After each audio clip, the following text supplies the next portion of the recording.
dans cet exemple, on a 5 tables et 8 chaises qui coûtent 575 alors que 3 tables et 5 chaises coûtent 355 et on doit déterminer le coût d'une table et celui d'une chaise. Donc, lorsqu'on regarde la question, détermine le coût d'une table et celui d'une chaise, on voit qu'on a deux inconnus. Alors, il pourra être utilisé en système d'équation pour trouver la solution.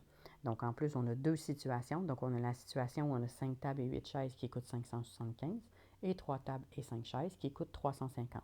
Donc, deux situations, deux inconnus, un système d'équation et la résolution algébrique par méthode de comparaison va être nécessaire.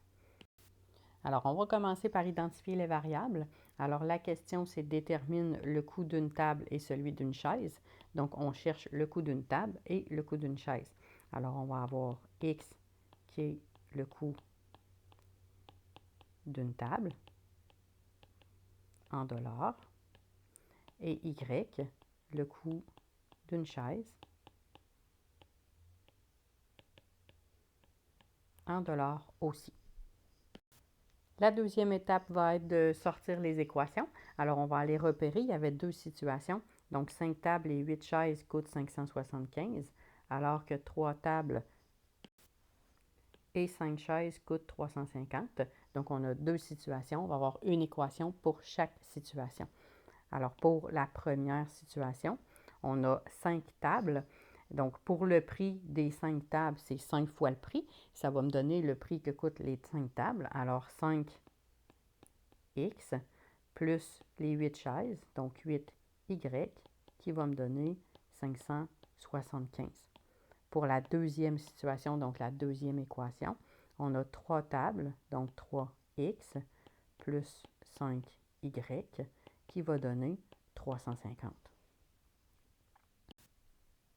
L'étape suivante pour identifier, dans le fond, le x et le y, c'est d'isoler le y dans les deux équations pour utiliser la méthode de comparaison. Alors, le 5x plus 8y égale 575. Si j'isole mon y pour mettre sous la forme y est égal à ax plus b, je vais obtenir y est égal à moins 5 huitièmes x plus 575 huitièmes.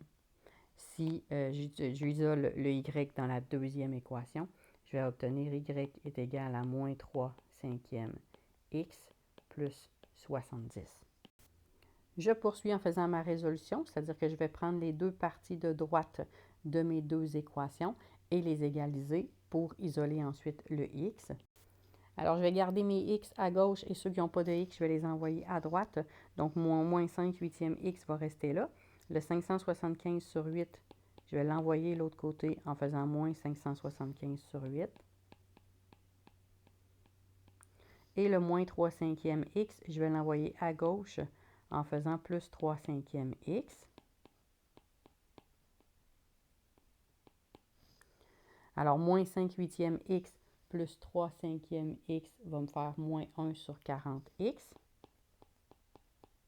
C'est ce que je vais avoir à gauche. Le 575 huitièmes va s'annuler. Égal.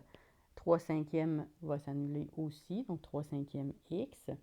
Et je vais obtenir le 70 moins 575 sur 8 va me donner moins 15